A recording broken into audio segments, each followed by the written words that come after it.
বর্তমানে বাংলাদেশের যে সমস্যাগুলো হচ্ছে চূড়ান্ত একটা অর্থনৈতিক বিপর্যয় হতে যাচ্ছে। অবশ্যই আমাদের কৌশল দরকার, নতুন নতুন কৌশল অবলম্বন করতে হবে। তবে আমাদের বিএনপির একটা কথা হলো যে আমরা শান্তিপূর্ণ কৌশল অবলম্বন করব, কোনোভাবেই যাতে সন্ত্রাস না হয় এবং কোনোভাবে যাতে মানুষের জানমালের ক্ষতি না হয়। তো সেই লক্ষ্যে আমরা এগোচ্ছি এবং চূড়ান্ত কৌশল কখন কোনটা কীভাবে নেবে সেটা অবশ্যই আমাদের হায়ারার্কি আছে, স্ট্যান্ডিং কমিটি, ওখানে ঠিক করা হবে। আপনাদের পরামর্শ? আমাদের তো প্রথম ইচ্ছে পরামর্শ মানে আমরা যেটা চাই জনগণকে আরও বেশি করে সম্পৃক্ত করা এবং সর্বস্তরে জনগণকে নিয়ে তাদের অধিকার আদায়ের জন্য যে সংগ্রাম তাদের সম্পৃক্ত করা। অবশ্যই এটা প্রয়োজন, আরও ত্বরান্বিত করা প্রয়োজন। তবে কী কর্মকৌশল অবলম্বন করবে বিএনপি, তা আমাদের যে সেন্ট্রাল ফোরাম ওখান থেকে ডিক্লারেশন হবে, ওখান থেকে আপনারা পেয়ে যাবেন।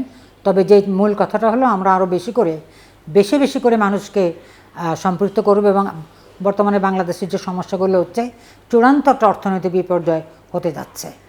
এখানে এই থেকে বাঁচানোর জন্য কি উপায় অবলম্বন করতে হবে ইন্ডিভিজুয়ালি আমাদের পক্ষে তো বলা ঠিক না, জানলেও আপনারা কালেকটিভলি স্ট্যান্ডিং কমিটির মিটিংয়ে, স্থায়ী কমিটির মিটিংয়ে ঠিক হবে, তারা যেটা বলবেন তখনই আপনারা জানতে পারবেন। এই সরকারকে বয়কট করা, সর্বস্তরে একে বয়কট করা, এর কোনো বিকল্প নাই। এদের যে সমস্ত কর্মকাণ্ড তারা করছে এগুলোকে বয়কট করা, তাদের যে কর্মকাণ্ডগুলো তারা করছে এগুলোকে অস্বীকার করা। অ্যাকচুয়ালি আমি যেটা মনে করি বিজয় আমাদের হয়েছে, আমরা যেটা চেয়েছিলাম সেটাই হয়েছে। আমরা বলেছিলাম এই ভোট আমরা বর্জন করব, জনগণ কিন্তু ভোট বর্জন করেছে। এটা কি মেসেজ দিচ্ছে যে অ্যাকচুয়ালি জনগণ আমাদের সঙ্গেই আছে। অনেক বড় বড় কর্মসূচি আছে, যেমন অসহযোগ আন্দোলন, তারপরে কন্টিনিউয়াস হরতাল, তারপরে জনসমাগম, আর মানুষকে বুঝিয়ে দেয়া যে আমাদের এই সরকার আমাদের কি ক্ষতিটা করছে, একদলীয় সরকার কী ধরনের অর্থনৈতিক ধস নামাচ্ছে। প্রতিদিনই পত্রিকা আপনারা দেখেন, আর কীভাবে মানুষ 3 জন তো ধরা পড়েছে দেখেছেন। এটা কোনো সভ্য দেশে, কোনো গণতান্ত্রিক সোসাইটিতে হয়?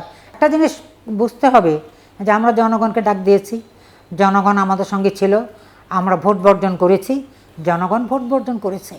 এর চাইতে বিজয় আর কি হতে পারে?